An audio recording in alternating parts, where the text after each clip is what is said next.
की शुरुआत बड़ी खबर के साथ करेंगे। यूपी के विकास के लिए दिल्ली में सीएम योगी का मंथन। सीएम योगी ने दिल्ली में केंद्रीय मंत्रियों से मुलाकात की है। परिवहन, पर्यटन समेत कई मुद्दों पर केंद्रीय नेतृत्व से चर्चा की है।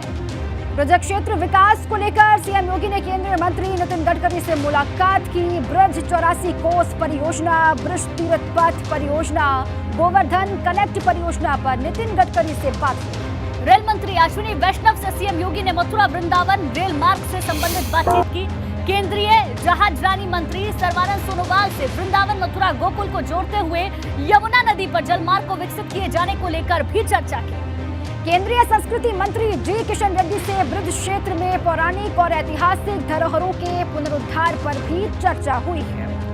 तो उत्तर प्रदेश के विकास के लिए कई मंत्रियों के साथ बैठक की है। उत्तर प्रदेश के मुख्यमंत्री योगी आदित्यनाथ ने पर्यटन के लिहाज से उत्तर प्रदेश में कैसे पर्यटन को बढ़ावा मिल सके, रोजगार से लिहाज से कैसे रोजगार बढ़ सके, इन तमाम मुद्दों को लेकर महामंथन योगी आदित्यनाथ ने किया है। और इसी पर अधिक जानकारियों के साथ हमारे साथी अविनाश तिवारी जुड़ चुके हैं फोन लाइन पर। सीधे उन्हीं का रुख कर लेते हैं। अविनाश, दिल्ली में मौजूदगी सीएम योगी आदित्यनाथ की, कई मंत्रियों से वो मिले हैं, मुलाकात में क्या कुछ हुआ है, बताएं जरा अविनाश।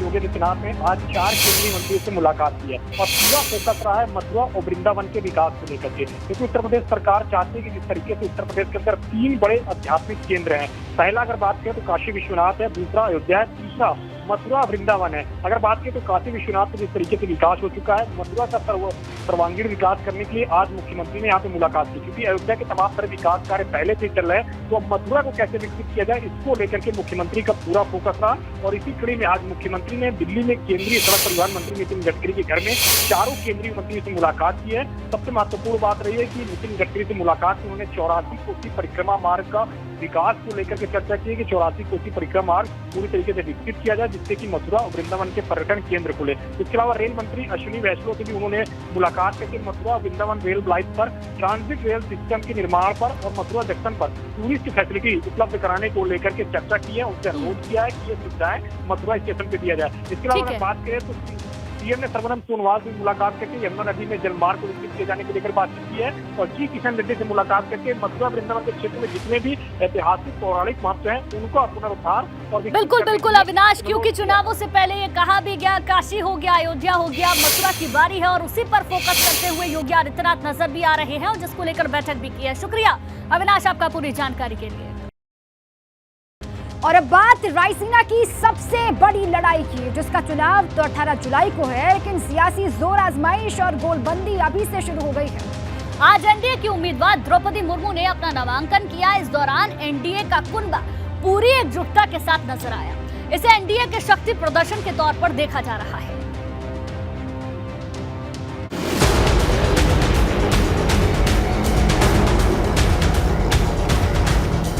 ये उस वक्त की तस्वीर है जब झारखंड की पूर्व राज्यपाल और एनडीए की राष्ट्रपति उम्मीदवार द्रौपदी मुर्मू ने अपना नामांकन दाखिल किया।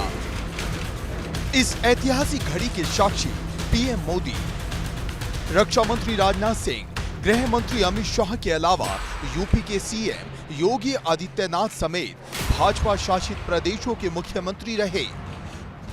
प्रधानमंत्री ने निर्वाचन अधिकारी को मुर्मू के नामांकन पत्र सौंपे।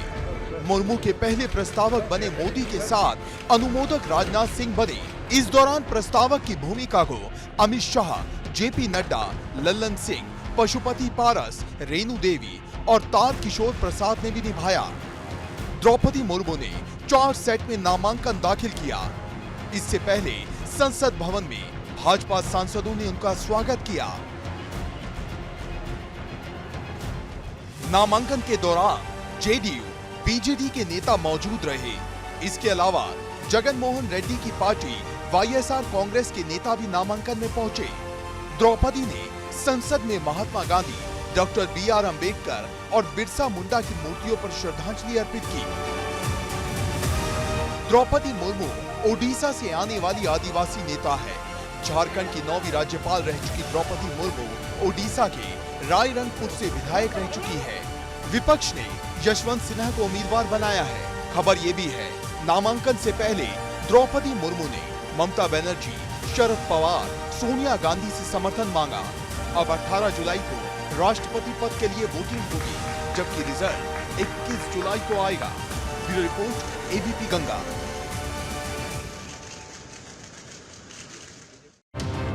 राष्ट्रपति चुनाव को लेकर विपक्ष के उम्मीदवार यशवंत सिन्हा को सपा अध्यक्ष अखिलेश यादव पहले ही अपना समर्थन दे चुके हैं और आज उन्होंने अपने विधायकों और सांसदों के साथ लखनऊ में बैठक की।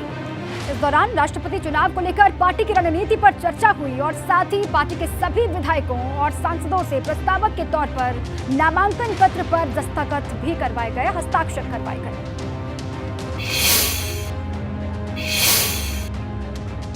वहीं राष्ट्रपति जी के चुनाव में प्रतिभाग कर रहा है और उनके लिए ज्वाइंट कैंडिडेट भी उसने उतारे हैं। उस पर हम लोगों को प्रतिभाग करना है और उनके साथ रहना है। उनके प्रस्तावक में हस्ताक्षर के लिए आज विधायकों को बुलाया गया था और चुनाव पर चर्चा हुई। तो सारे विधायक आए थे, आपके 111 विधायक हैं, सांसद, राज्यसभा, लोकसभा, सब लोग आए थे। 111 नहीं, हमारा अलायंस 124 का है, परंतु मैं समझता हूं कि आज तो केवल प्रस्तावक बुलाए गए थे।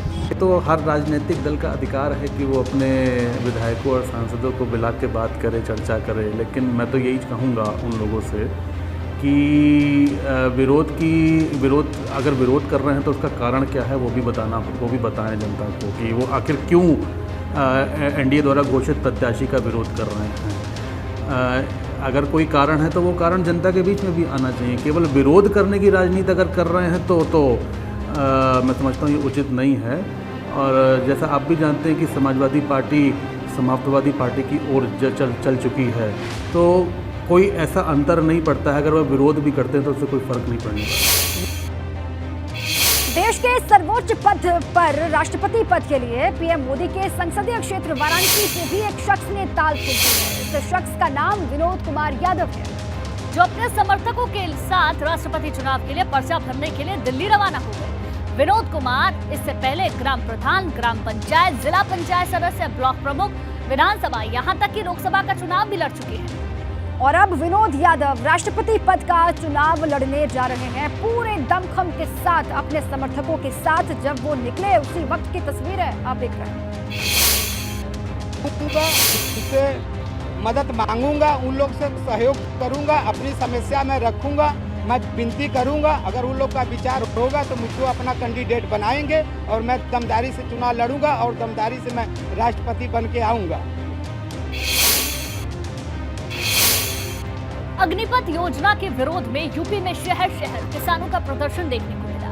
अब आपको 4 जगह की तस्वीरें दिखाते हैं जहां किसानों ने प्रदर्शन किया। पहली तस्वीर सिद्धार्थनगर की है। यहां अग्निपथ योजना के विरोध में भाकियू के कार्यकर्ताओं ने विरोध प्रदर्शन किया। वहीं महोबा में भी किसानों का हल्ला बोल देखने को मिला। श्रावस्ती में अग्निपथ योजना को लेकर किसानों में नाराजगी नजर आई। उन्होंने इस योजना का विरोध किया। वहीं बरेली में भी किसानों का प्रदर्शन देखने को मिला है। तो अग्निपथ योजना को लेकर किसानों का हल्ला बोल शहर शहर किस तरीके से दिखाई दिया, उसी की 4 तस्वीरें आपके स्क्रीन पर। अग्निपथ योजना के खिलाफ नरेश टिकैत ने चेतावनी देते हुए कहा है कि अगर सरकार जल्द से जल्द इस काले कानून को वापस नहीं लेगी तो जल्द ही सरकार के खिलाफ किसान बड़ा प्रदर्शन करेगी। तो देखिए, मुजफ्फरनगर की तस्वीरें हम आपको दिखा रहे हैं। अग्निपथ योजना के विरोध में इस तरीके से भाकियू के कार्यकर्ताओं ने प्रदर्शन किया है। हाथों में बैनर लिए नारेबाजी करते हुए जय जवान जय किसान के नारे लगाए गए हैं और कानून को, इस योजना को वापस लेने की मांग की गई है।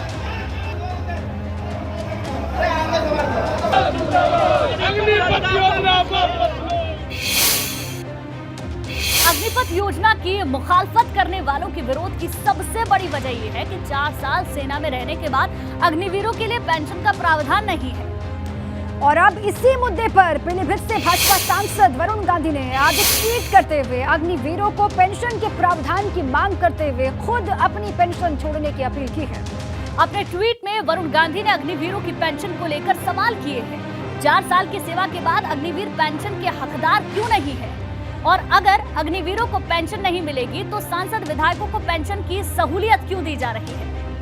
वरुण गांधी ने जनप्रतिनिधियों से भी सवाल किया कि क्या अग्निवीरों को पेंशन के लिए हम सांसद और विधायक अपनी पेंशन नहीं छोड़ सकते। अग्निवीर पर लगातार बवाल हो रहा है और इस बवाल के बीच ये ट्वीट किया गया है। पेंशन के प्रावधान की मांग उठाई गई है वरुण गांधी की ओर से। अग्निवीर पर बवाल और वरुण गांधी के सवाल क्या हैं वो भी आपको लगातार हम बता रहे हैं। अग्निवीर योजना को लेकर वरुण गांधी के सवाल पर भाजपा सांसद राजेंद्र अग्रवाल से बात की बीपी गंगा के संवाददाता अविनाश तिवारी ने। उन्होंने क्या कुछ कहा है सुनिए।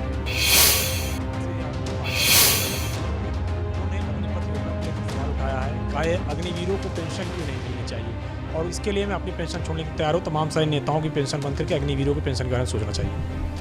अब वरुण जी के बारे में कोई टिप्पणी नहीं करूंगा। अग्निवीरों के संबंध में बड़ी स्पष्ट बात आई है और मैं तो ये मानता हूँ 4 वर्ष का जो समय दिया गया है वो कोई नौकरी नहीं है वो, और उसमें पेंशन की व्यवस्था नहीं है। मैं उसको ऐसा मानता हूँ कि एक प्रकार का प्रशिक्षण है। उस प्रशिक्षण से युवाओं की जो प्रतिभा है उसको निखार मिलेगा और उनके अंदर और अधिक उनकी जो स्किल हैं वो डेवलप होंगी और उसके बाद वो अधिक क्षमता के साथ किसी भी क्षेत्र में जा सकते हैं। 25% तो सेना ही उनको लेगी। अन्य जो ऐसे संगठन हैं अर्धसैनिक बल उन्होंने भी कहा है कि 10% लेंगे या और कुछ लेंगे। कुछ वो अन्य जो औद्योगिक इकाइयाँ हैं उन्होंने भी कहा है कि हम भी इस प्रकार के जो ट्रेंड बच्चे होंगे उनको लेंगे, क्योंकि उनके अंदर एक अतिरिक्त गुण है अनुशासन का, उनकी कार्य क्षमता का है। उनके लिए पूरा आसमान खुला हुआ है। वो चाहे तो अपना काम शुरू कर सकते हैं, वो अपना कहीं मुद्रा योजना के माध्यम से प्राप्त करके आर्थिक सहयोग वो जैसा मैंने कहा अपना काम कर सकते हैं। और वैसे भी उनके बड़ी भी क्षमता के कारण से वो किसी भी क्षेत्र के अंदर बेहतर एम्प्लॉय के रूप में वो सिद्ध होंगे। तो ये जो योजना है ये मैं इसको नौकरी देना नहीं मानता हूँ, मैं इसको उनकी कार्य क्षमता के विस्तार का एक तरीका मानता हूँ। वरुण गांधी कह रहे हैं कि सांसद और विधायकों की पेंशन खत्म करके अग्निवीरों की पेंशन के बारे में सोचना चाहिए। मैं अपनी पेंशन छोड़ने के लिए तैयार। वरुण जी बहुत बड़े परिवार से आते हैं, उस परिवार के की पृष्ठभूमि भी शायद उनको परेशान करती है।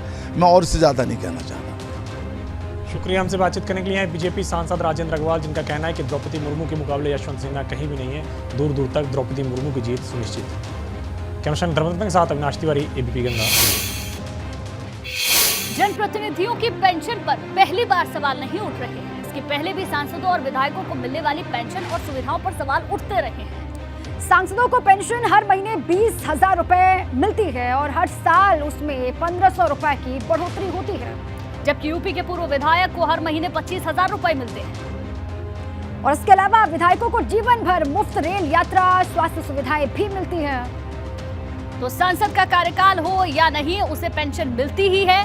वहीं विधायक का 10 साल का कार्यकाल होने पर पेंशन 35,000 रुपए महीने हो जाती है। और पूर्व विधायक को हर साल निजी गाड़ी के पेट्रोल डीजल के लिए 50,000 का कूपन भी मिलता है। इसके अलावा पूर्व सांसद रेल में फर्स्ट एसी में मुफ्त यात्रा कर सकते हैं और उसके साथ एक अटेंडेंट सेकंड एसी में मुफ्त यात्रा कर सकता है, जबकि 15 साल विधायक रहने पर पेंशन बढ़कर 45,000 रुपए महीना हो जाती है। और इसके अलावा पूर्व विधायकों को हर साल 1 लाख का रेलवे कूपन भी मिलता है। और अब आपको दिखाते हैं कैसे यूपी में शहर शहर आज अग्निपथ स्कीम के विरोध की आग सुलगती हुई दिखाई दी। तो दूसरी तरफ इसी योजना का समर्थन करते हुए मस्जिदों से अग्निवीर बनने का पैगाम देने का भी ऐलान किया गया।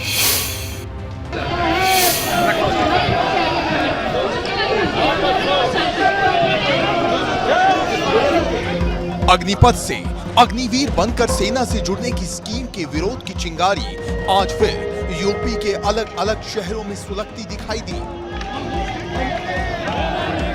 सहारनपुर से बरेली तक जगह जगह हल्ला बोल किया गया। ऐसा तब हुआ जब संयुक्त किसान मोर्चा की तरफ से प्रदेश के सभी जिलों में धरने का ऐलान किया गया। एक और अग्निपथ के खिलाफ आवाज उठाई जा रही है, दूसरी तरफ मस्जिदों से अग्निपथ के हक में अलग ही पैगाम दिया जा रहा है। हमारा कहना यह है कि हमारे मुस्लिम नौजवान जो बेरोजगारी और बेकारी से दो चार हैं और जिनके अंदर डिसिप्लिन को कायम करना है, अगर किसी कौम में डिसिप्लिन लाना है तो उसको सेना या अर्धसैनिक बल या पुलिस में अगर भर्ती होता है तो एक तो उसके अंदर डिसिप्लिन आती है, दूसरे राष्ट्र के प्रति प्रेम आता है। ये सुन्नी उलमा काउंसिल के राष्ट्रीय महासचिव हाजी सलीस है, जिनका दावा है कानपुर में अग्निपथ योजना से जुड़ने के लिए मुस्लिम नौजवानों से अपील की जाएगी। जिनका दावा है कानपुर में जुमे की नमाज के दौरान मस्जिदों से अग्निपथ योजना के साथ जुड़ने के लिए मुस्लिम नौजवानों से अपील की जाएगी। Bureau report, ABP Ganga. आगे बढ़ते हैं। कानपुर हिंसा में पाकिस्तान कनेक्शन सामने आया है। नई सड़क और दादा मियां हाता में बवाल के दौरान एक नंबर से लगातार पाकिस्तान से बात हो रही थी। व्हाट्सएप ग्रुप पर कॉन्फ्रेंस कॉल हो रही थी। पुलिस सूत्रों की माने तो इसमें नई सड़क के कुछ अपराधियों के अलावा पाकिस्तान, ईरान और ओमान के भी कुछ लोग जुड़े हुए थे। 2 जून की देर रात इसमें लंबी ग्रुप कॉल की हुई। कानपुर हिंसा के तार पाकिस्तान, ईरान और ओमान से जुड़ते नजर आ रहे हैं। हिंसा के मामले में अकील खिचड़ी का नाम सामने आया है। आरोप है अकील हिंसा के दिन पाकिस्तान में किसी से फोन से संपर्क में था। अकील खिचड़ी मुख्तार बाबा का खास बताया जा रहा है।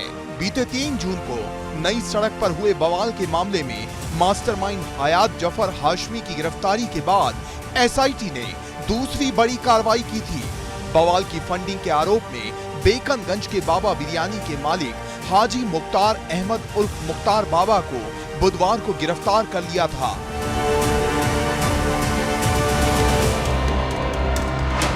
बाबा मुख्तार को एसआईटी ने बुधवार को कोर्ट में पेश करने के बाद जेल भेज दिया है।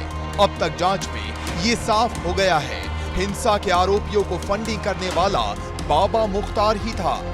उसके गुर्गे के रुमाल लहराते ही भीड़ ने चंदेश्वर हाथे पर धावा बोल दिया था।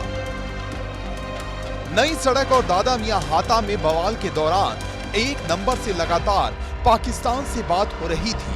वो नंबर अकील खिचड़ी नाम के एक हिस्ट्री शीटर का है। वो हिंसा के बाद से ही फरार चल रहा है।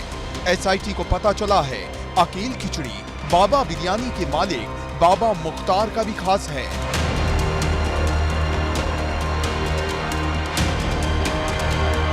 बताया जा रहा है अकील हिंसा के दिन पाकिस्तान में किसी से फोन से संपर्क में था।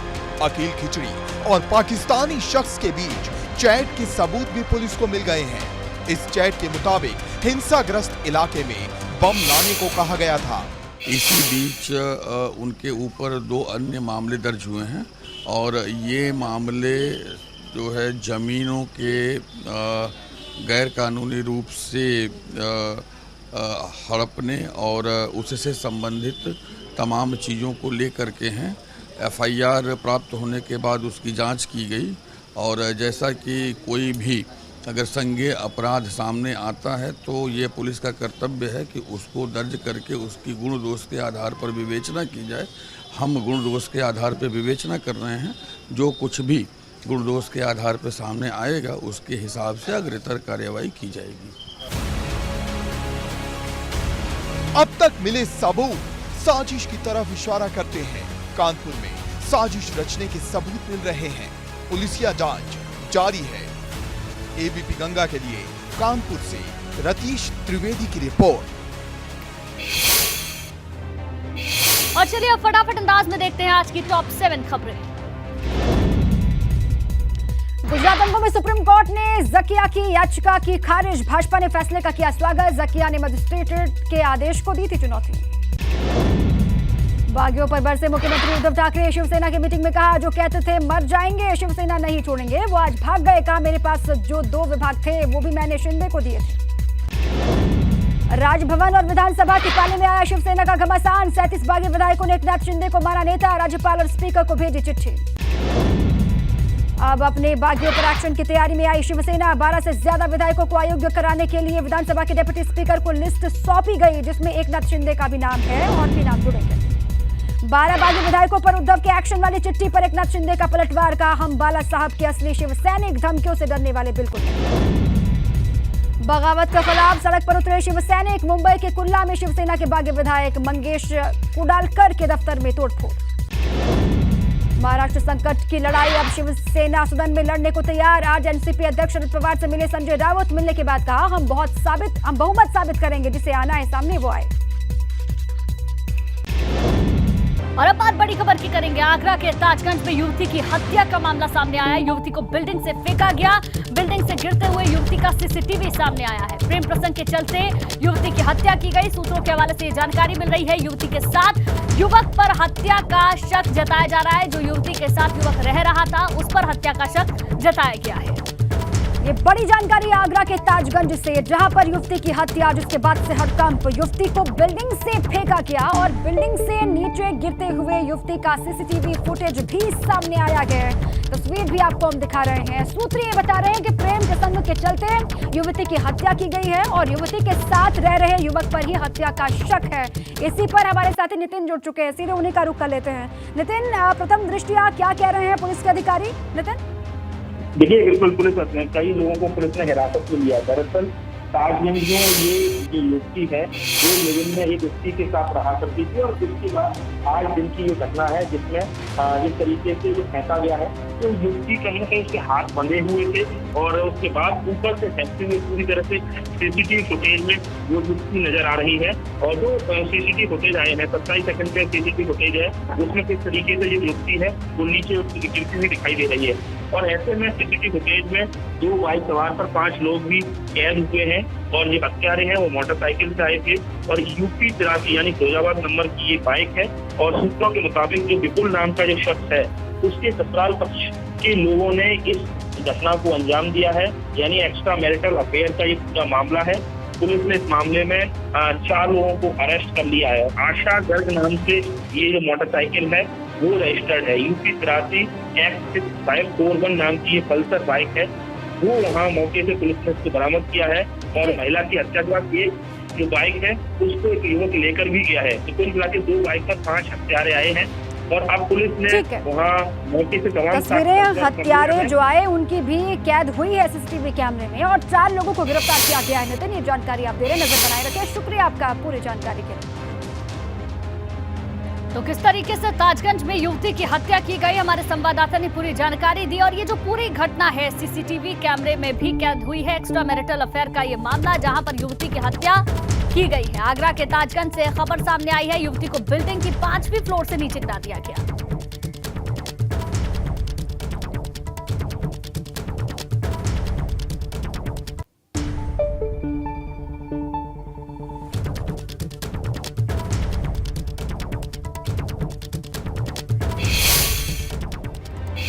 और अब बात वाराणसी की। यहाँ के आशा डिग्री कॉलेज में प्रबंधन के लोगों और छात्रों के बीच हाथापाई हो गई।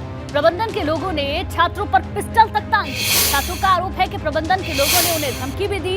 प्रवेश पत्र को लेकर दोनों पक्षों में बहस हुई थी और अब वीडियो सोशल मीडिया पर वायरल हो रहा है। डिग्री कॉलेज में हाथापाई की तस्वीरें आप देख पा रहे हैं। ये फुटेज है। प्रबंधन के अधिकारियों पर यह आरोप है कि पिस्टल वहां पर तान दी गई। प्रवेश पत्र को लेकर कोई विवाद हुआ था, थोड़ी सी कोई बहस थी, लेकिन वो बहस अचानक से हाथापाई में तब्दील हो गई। वीडियो सोशल मीडिया पर हो रहा है।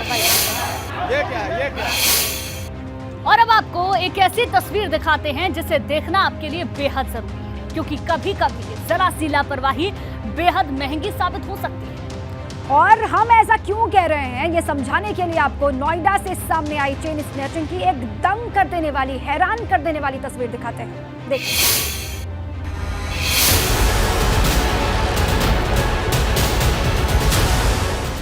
सड़क पर चलते हुए जरा सी लापरवाही बहुत महंगी पड़ सकती है, क्योंकि जैसे ही आपने सावधानी छोड़ी बदमाश आपको शिकार बना लेंगे। सीसीटीवी कैमरे में कैद ये दंग कर देने वाला मंजर इसी बात की गवाही देता है।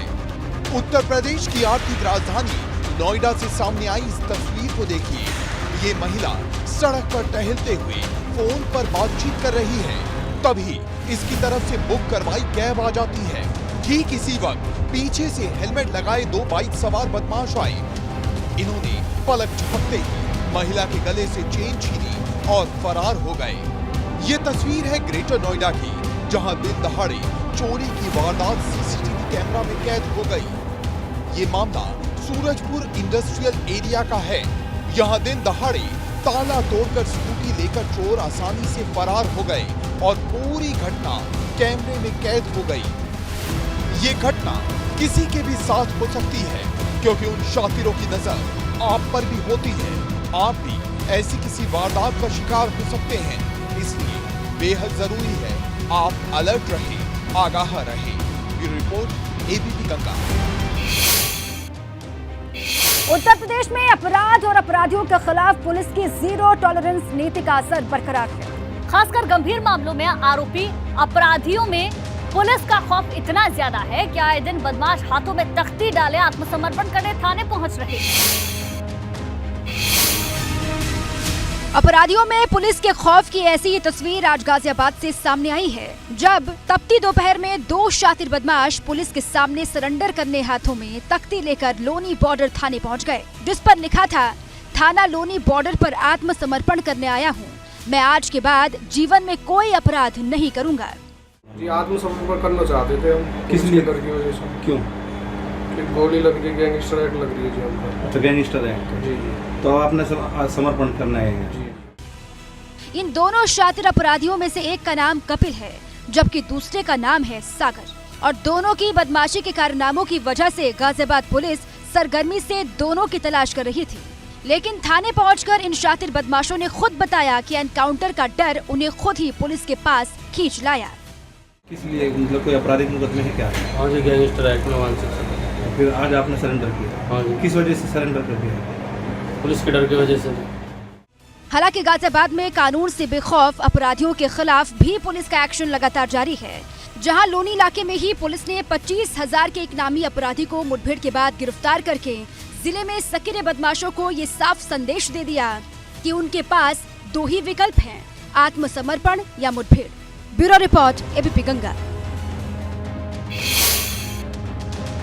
और इसी बीच एक बड़ी खबर, लोकसभा चुनाव की तैयारियों में जुटी भाजपा महिला मोर्चा तैयारियों में जुटी हुई है।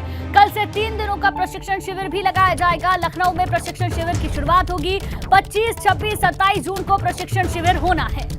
शिविर में महिला मोर्चा अध्यक्ष शामिल होंगी। महिला मोर्चा अध्यक्ष गीता शाक्य शामिल होंगी।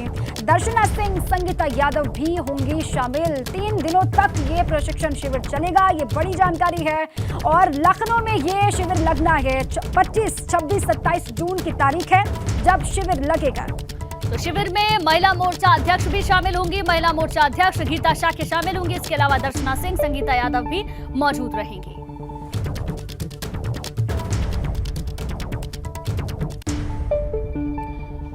कानपुर के बिकरू कांड में ईओडब्ल्यू ने विकास दुबे के खजांची जयकांत वाजपेयी की पत्नी, भाई समेत 15 रिश्तेदारों को नोटिस जारी कर दिया है।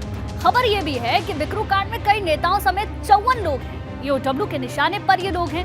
बिकरू कांड में ईओडब्ल्यू के लखनऊ और कानपुर की 2 टीमें काम कर रही हैं। बिकरू कांड में विकास दुबे के खजांची कहे जाने वाले जयकांत वाजपेयी के परिवारीजनों की अब आर्थिक अपराध शाखा ने नोटिस भेजा है। मुख्य शिकायतकर्ता एडवोकेट सौरभ भदौरिया हमारे साथ हैं, उनसे बात कर लेते हैं। सौरभ जी, क्या शिकायत आपने ईओडब्ल्यू में की? ईओडब्ल्यू में ये शिकायत की थी, ये पूर्व में जांचें हुई थी, उसमें ये पंचर जोड़ने का काम करते थे।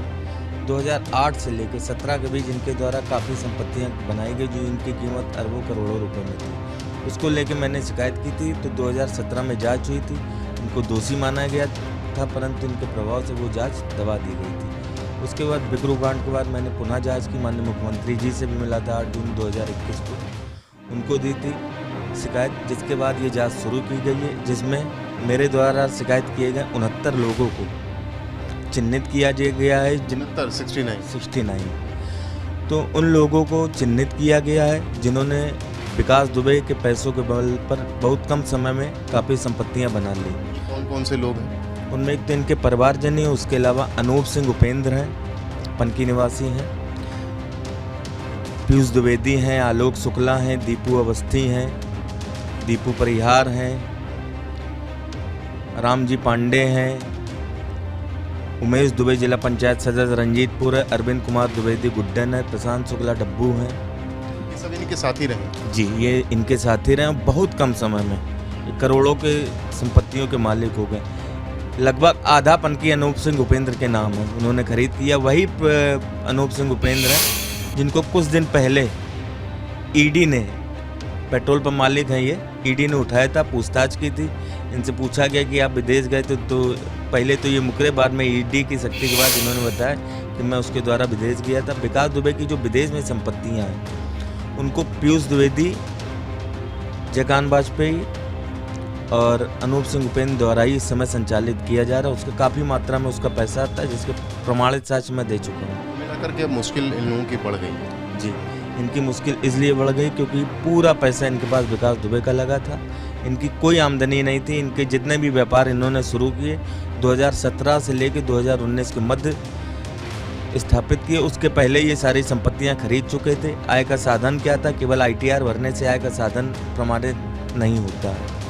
इन सब तथ्यों को मैंने दिया है और पूर्णतः मुझे विश्वास कि माननीय योगी जी के निष्पक्ष शासन में निष्पक्ष जांच होगी और इनके आर्थिक साम्राज्य को पूरी तरह तोड़ दिया जाएगा ताकि भविष्य में कभी बिकरू कांड की कोई पुनरावृत्ति न हो सके। यही मेरा कहना है। शिकायतकर्ता एडवोकेट सौरभ भदौरिया की शिकायत पर EOW की जांच शुरू हुई थी। अब उन लोगों पर नोटिस भी जारी करना शुरू कर दिया गया है। कानपुर से कैमरामैन पंकज निगम के साथ रतीश त्रिवेदी, ABP गंगा। और चलिए आगे बढ़ते हैं, आपको फटाफट अंदाज में दिखा देते हैं आज की टॉप 7 खबरें।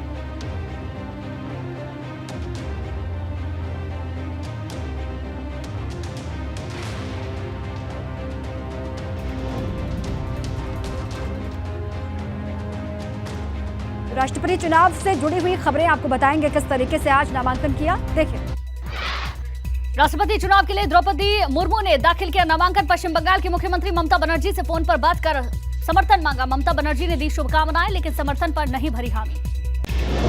अग्निपथ योजना के यूपी समेत देश के कई शहरों में भाकियों ने प्रदर्शन किया। अग्निपथ योजना को बताया युवाओं के साथ चलावा योजना वापस लेने की मांग को लेकर प्रदर्शन किया।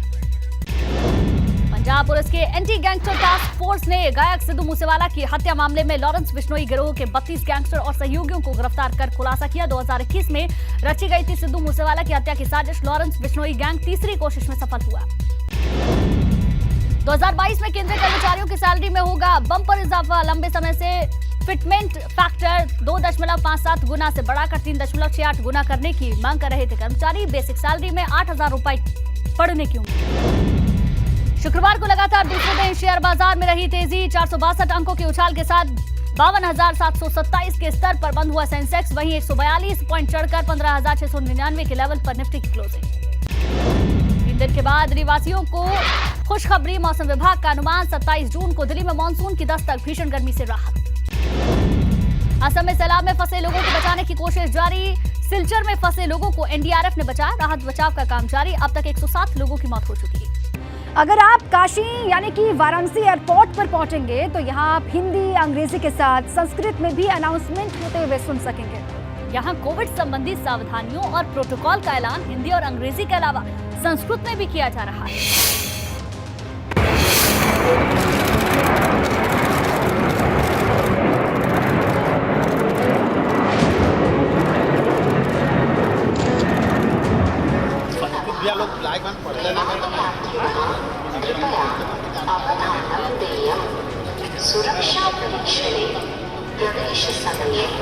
कोरोना से सावधान करने वाली ये आवाज आपको वाराणसी के लाल बहादुर शास्त्री एयरपोर्ट पर सुनाई देगी।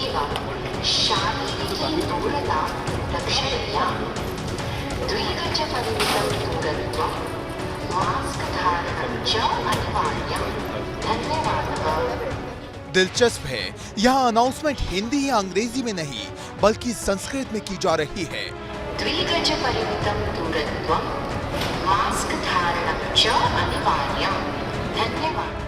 दरअसल काशी की पहचान एक धार्मिक और आध्यात्मिक नगर के साथ साथ संस्कृत भाषा से भी है।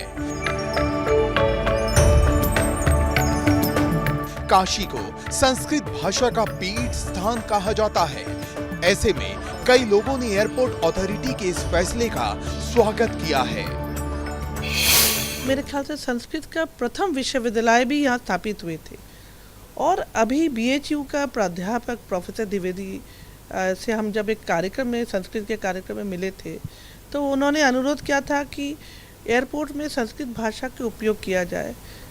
तो हमारे प्रोटोकॉल, जो कोविड प्रोटोकॉल के अनाउंसमेंट है, वो हम हिंदी और इंग्लिश में यहाँ करते थे। तो हमने उनको अनुरोध किया कि सिंपल संस्कृत में वो हमारे लिए बना दे और उन्होंने बना कर दिए और उसको हम उपयोग में लाने लग गए। इतना ही नहीं, वाराणसी एयरपोर्ट से रोजाना लगभग 7,000 यात्रियों की आवाजाही होती है।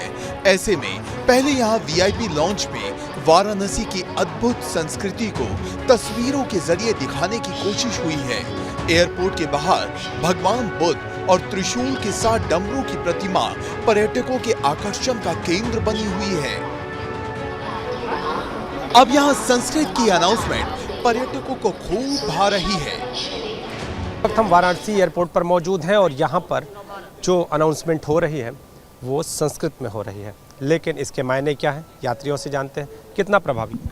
नहीं, प्रभावी तो अभी नहीं है, लेकिन कुछ बेसिक चीज़ें हैं जो लोगों को जानकारी है और जो समझ पा रहे हैं वो समझ पा रहे हैं। जैसे कोरोना संबंधित नियमों के विषय में बताया जा रहा है, समझ पा रहे हैं। प्रस्थान समझ पा रहे हैं कि फ्लाइट जाने वाली है, उसको समझ पा रहे हैं। सर हिंदी इंग्लिश में तो यूजुअली हर जगह होती है अनाउंसमेंट्स, और मतलब अगर साउथ में जाएंगे तो उनकी भाषा में कभी कभी अनाउंसमेंट्स होती हैं। तो जैसे बनारस एक काफ़ी धार्मिक शहर है, तो यहाँ की मातृभाषा पहले संस्कृति हुआ करती थी, और इसमें अनाउंसमेंट हो रही है तो अच्छी बात है। अब देखिए, ऐसा लग रहा है कि अब हम लोग असली में काशी में हैं, क्योंकि हमारी जो पुरानी मातृभाषा संस्कृत है अब उसको लागू किया जा रहा है। लोग उसकी तरफ जिज्ञासा दिखाएंगे। लगता है कि एटलीस्ट अपनी कंट्री का कुछ कल्चर प्रिजर्व हो रहा है, क्योंकि एक्चुअली इंग्लिश तो सब लोग अडॉप्ट कर रहे हैं, इंग्लिश के लिए तो सब ट्राई कर रहे हैं इंग्लिश पढ़ने के लिए, बट द पॉइंट इज़ कि संस्कृत को जानना, संस्कृत लैंग्वेज आना इज़ वेरी इंपॉर्टेंट। और काशी में जब जानते हैं हम लोग कि कल्चर बहुत इंपॉर्टेंट है यहाँ पे, तो यहाँ पे तो ज़रूर होना चाहिए संस्कृत। वाराणसी एयरपोर्ट अथॉरिटी के इन प्रयासों की आज हर जगह तारीफ हो रही है। इससे आने वाले दिनों में पर्यटकों को एयरपोर्ट की ओर आते ही काशी की आध्यात्मिक छवि सुकून देगी। एबीपी गंगा के लिए वाराणसी से नीतीश पांडे की रिपोर्ट।